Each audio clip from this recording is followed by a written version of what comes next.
Hello friends, welcome to English கற்றுக்கலாம். இந்த வீடியோவில் நம்ம என்ன கற்றுக்க போகிறோம் அப்படின்னா, நம்ம வேலை செய்யக்கூடிய இடங்களில் நம்ம பேசக்கூடிய தமிழ் வாக்கியங்களை எப்படி ஈஸியாக இங்கிலீஷில் பேசலான்னு இந்த வீடியோவில் நம்ம கற்றுக்கலாம். நம்ம லாஸ்ட் வீடியோவிலையும் நம்ம ஒர்க் பண்ணுற இடத்துல பேசக்கூடிய நிறைய தமிழ் வாக்கியங்களை நம்ம இங்கிலீஷில் கற்றுக்கிட்டோம். இந்த வீடியோவிலையும் நம்ம நிறைய தமிழ் வாக்கியங்களை இங்கிலீஷில் கற்றுக்கலாம். இந்த சேனல் இப்போ தான் நீங்கள் ஃபர்ஸ்ட் டைமாக பார்க்குறீங்கன்னா சப்ஸ்கிரைப் பண்ணி பாருங்கள். வீடியோ உங்களுக்கு பிடிச்சிருந்தால் லைக் பண்ணுங்கள், உங்களோட ஃப்ரெண்ட்ஸ்க்கும் நீங்கள் ஷேர் பண்ணுங்கள். வாங்க நம்ம வீடியோக்குள்ளே போகலாம். இந்த வீடியோவில் நம்ம பார்க்கக்கூடிய ஒவ்வொரு சென்டென்ஸுமே நம்ம டெய்லியுமே நம்ம ஒர்க் பண்ணுற இடத்துல பேசக்கூடிய சென்டென்ஸ். ஸோ வீடியோ ஸ்கிப் பண்ணாமல் ஃபுல்லாக பாருங்கள். நிறைய தமிழ் வாக்கியங்களை இங்கிலீஷில் கற்றுக்கோங்க. உங்களுக்கு நிறைய வேலை இருக்குதா? உங்களுக்கு நிறைய வேலை இருக்குதா? இதை நம்ம எப்படி கேட்கலாம் இங்கிலீஷில் அப்படின்னா, to you have a lot of work? Do you have a lot of work? உங்களுக்கு நிறைய வேலை இருக்குதா? லாட் ஆஃப் ஒர்க் அப்படின்னா அதிகமான வேலை, நிறைய வேலை அப்படின்னு சொல்கிறதுக்கு நம்ம சொல்லணும். ஸோ உங்களுக்கு நிறைய வேலை இருக்குதா? இது எப்படி கேட்கலாம் அப்படின்னா, do you have a lot of work? உங்களுக்கு நிறைய வேலை இருக்குதா? நெக்ஸ்ட் ஒன், ஏன் வேலை நிறுத்தப்பட்டது? ஏன் வேலை நிறுத்தப்பட்டது? ஏன் ஒர்க் பண்ணாமல் இருக்காங்க? ஏன் எல்லாம் ஸ்டாப் ஆகிடுச்சு அப்படின்னு கேட்போம் இல்லையா? ஸோ அதை எப்படி இங்கிலீஷில் கேட்கணும் அப்படின்னா, why did the work stop? Why did the work stop? ஏன் வேலை நிறுத்தப்பட்டது? நெக்ஸ்ட் ஒன், நான் சரிபார்த்த முதல் விஷயம் அதுதான். நான் சரிபார்த்த முதல் விஷயம் அதுதான். நம்ம வேலை செய்கிற இடத்துல ஏதாவது நம்ம ஒர்க் கொடுத்துருந்தாங்க, அதை நீங்கள் சரி பார்த்தீங்க அப்படின்னா, நான் ஃபர்ஸ்ட்டே அதான் நான் சரி பார்த்தேன் அப்படின்னு நம்ம சொல்லுவோம் இல்லையா? நான் வந்தோடனே ஃபர்ஸ்ட்டே நான் அதை தான் செஞ்சேன் அப்படின்னு நம்ம சொல்லுவோம். ஸோ அதை எப்படி இங்கிலீஷில் சொல்லலாம் அப்படின்னா, that is the first thing I checked. That is the first thing I checked. நான் சரி பார்த்த முதல் விஷயம் அதுதான். நெக்ஸ்ட் ஒன், நீங்கள் டெக்னீசியனை கூப்பிட வேண்டி இருக்கலாம். நீங்கள் டெக்னீசியனை கூப்பிட வேண்டி இருக்கலாம். இதை நம்ம எப்படி சொல்லணும் இங்கிலீஷில் அப்படின்னா, you might have to call the technician. You might have to call the technician. நீங்கள் டெக்னீசியனை கூப்பிட வேண்டி இருக்கலாம். நெக்ஸ்ட் ஒன், சீக்கிரமாக தெரிவிக்கிறேன். சீக்கிரமாக தெரிவிக்கிறேன். நம்மக்கிட்ட ஏதாவது ஒரு விஷயம் கேட்டிருந்தாங்க அப்படின்னா, நான் சீக்கிரமாக அதை சொல்கிறேன் அப்படின்னு நம்ம சொல்லுவோம்ல. ஸோ அதை எப்படி இங்கிலீஷில் சொல்லலாம் அப்படின்னா, I will let you know soon. I will let you know soon. சீக்கிரமாக தெரிவிக்கிறேன். நெக்ஸ்ட் ஒன், உங்கள் கையெழுத்தை இங்கே போடுங்க. உங்கள் கையெழுத்தை இங்கே போடுங்க. இது நம்ம எப்படி சொல்லணும் இங்கிலீஷில் அப்படின்னா, put your sign here. Put your sign அப்படின்னா உன்னுடைய கையெழுத்தை போடுங்க அப்படின்னு அர்த்தம். இங்கே அப்படின்னு சொல்கிறதுக்கு ஹியர். உங்கள் கையெழுத்தை இங்கே போடுங்க. இது எப்படி சொல்லணும்? Put your sign here. Next one, உங்கள் ஃபைல் தயாராக இருக்குதா? உங்கள் ஃபைல் தயாராக இருக்குதா?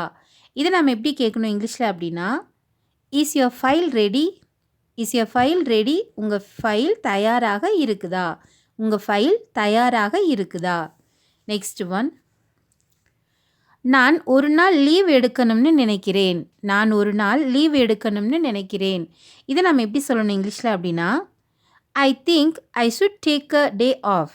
ஐ திங்க் அப்படின்னா நான் நினைக்கிறேன் அப்படின்னு அர்த்தம். ஒரு நாள் லீவ் எடுக்கணும் அப்படின்னு சொல்கிறதுக்கு I should take a day off. Day off அப்படின்னா விடுமுறை அல்லது லீவ் அப்படின்னு சொல்லுவோம். ஸோ நான் ஒரு நாள் லீவ் எடுக்கணும்னு நினைக்கிறேன். இது எப்படி சொல்லலாம் இங்கிலீஷில்? I think I should take a day off. Next one, இந்த வாரம் வேலை அதிகமாக இருக்கிறது. இந்த வாரம் வேலை அதிகமாக இருக்கிறது. இது நம்ம எப்படி இங்கிலீஷில் சொல்லணும் அப்படின்னா, there is a lot of work this week. there is a lot of work this week. lot of work அப்படின்னா அதிகமான வேலை. இந்த வாரம் அப்படின்னு சொல்கிறதுக்கு this week. this week அப்படின்னா இந்த வாரம். இந்த வாரம் வேலை அதிகமாக இருக்குது. இது எப்படி சொல்லணும்? there is a lot of work this week. next one, இன்று எல்லா ஊழியர்களுக்கும் ஒரு முக்கியமான மீட்டிங் இருக்குது. இன்று எல்லா ஊழியர்களுக்கும் ஒரு முக்கியமான மீட்டிங் இருக்கிறது. இது நம்ம எப்படி சொல்லணும் இங்கிலீஷில் அப்படின்னா, there is an important meeting for all employees today. there is an important meeting அப்படின்னா ஒரு முக்கியமான மீட்டிங் இருக்கிறது. எல்லா ஊழியர்களுக்கும் அப்படின்னு சொல்கிறதுக்கு for all employees today. இன்று எல்லா ஊழியர்களுக்கும் ஒரு முக்கியமான மீட்டிங் இருக்கிறது. there is an important meeting for all employees today. Next one, நீங்கள் சேலரி அக்கௌண்ட் க்ரியேட் பண்ணிட்டீங்களா? நீங்கள் சேலரி அக்கௌண்ட் க்ரியேட் பண்ணிட்டீங்களா? இதை நம்ம எப்படி சொல்லணும் இங்கிலீஷில் அப்படின்னா, have you created salary account? Have you created salary account? நீங்கள் சேலரி அக்கௌண்ட் க்ரியேட் பண்ணிட்டீங்களா? நெக்ஸ்ட் ஒன், இந்த வார இறுதியில் எங்கேயாவது போகலாமா? இந்த வார இறுதியில் எங்கேயாவது போகலாமா? இதை எப்படி கேட்கலாம் இங்கிலீஷில் அப்படின்னா, shall we go somewhere this weekend? shall we go somewhere அப்படின்னா எங்கேயாவது நாம் போகலாமா அப்படின்னு அர்த்தம். இந்த வார இறுதியில் அப்படின்னு சொல்கிறதுக்கு this weekend. this weekendனா இந்த வார இறுதியில். இந்த வார இறுதியில் எங்கேயாவது போகலாமா? இதை எப்படி கேட்கணும்? shall we go somewhere this weekend? Next one, நீங்கள் மெசேஜ் அனுப்பியிருக்கீங்களா? நீங்கள் மெசேஜ் அனுப்பியிருக்கீங்களா? இதை எப்படி கேட்கலாம் இங்கிலீஷில் அப்படின்னா, have you sent message? have you sent message? நீங்கள் மெசேஜ் அனுப்பியிருக்கிறீங்களா? நீங்கள் மெசேஜ் அனுப்பியிருக்கிறீர்களா? நெக்ஸ்ட் ஒன், நாளைக்கு இந்த ப்ராஜெக்டை சப்மிட் பண்ணணும். நாளைக்கு இந்த ப்ராஜெக்டை சப்மிட் பண்ணணும். இதை நம்ம எப்படி சொல்லணும் இங்கிலீஷில் அப்படின்னா, this subject should be submitted by tomorrow. this subject should be submitted by tomorrow. நாளைக்கு இந்த ப்ராஜெக்டை சப்மிட் பண்ண வேண்டும். நெக்ஸ்ட் ஒன், நேற்று நான் கொடுத்த ஃபைல் எங்கே? நேற்று நான் கொடுத்த ஃபைல் எங்கே? இதை நம்ம எப்படி கேட்கணும் இங்கிலீஷில் அப்படின்னா, where is the file that I gave you yesterday? Where is the file that I gave you yesterday? நேற்று நான் கொடுத்த ஃபைல் எங்கே? நெக்ஸ்ட் ஒன், நீங்கள் இங்கு எவ்வளவு நாளாக வேலை செய்கிறீர்கள்? நீங்கள் இங்கு எவ்வளவு நாளாக வேலை செய்கிறீர்கள்? இது நம்ம எப்படி சொல்லணும் இங்கிலீஷில் அப்படின்னா, how long have you been working here? how long have you been working here? நீங்கள் எவ்வளவு நாளாக இங்கே வேலை செய்கிறீங்க? நெக்ஸ்ட் ஒன், நீங்கள் ஏன் எனக்கு கால் பண்ணக்கூடாது? நீங்கள் ஏன் எனக்கு கால் பண்ணக்கூடாது? இதை நம்ம எப்படி கேட்கணும் அப்படின்னா, why don't you call me? why don't you call me? நீங்கள் ஏன் எனக்கு கால் பண்ணக்கூடாது? நெக்ஸ்ட் ஒன், இன்று ஒரு மீட்டிங்கில் கலந்து கொள்ளணும். இன்று ஒரு மீட்டிங்கில் கலந்து கொள்ளணும். இதை நம்ம எப்படி சொல்லணும் இங்கிலீஷில் அப்படின்னா, I have to attend a meeting today. I have to attend a meeting today. இன்று ஒரு மீட்டிங்கில் கலந்து கொள்ள வேண்டும். நெக்ஸ்ட் ஒன், சில நிமிடங்களில் நான் கலந்து கொள்கிறேன். சில நிமிடங்களில் நான் கலந்து கொள்கிறேன். இதை நம்ம எப்படி சொல்லலாம் இங்கிலீஷில் அப்படின்னா, let me join a few minutes. let me join in a few minutes. சில நிமிடங்களில் நான் கலந்து கொள்கிறேன். நெக்ஸ்ட் ஒன், நீங்கள் ஏன் உங்கள் வேலையில் கவனம் செலுத்துவதில்லை?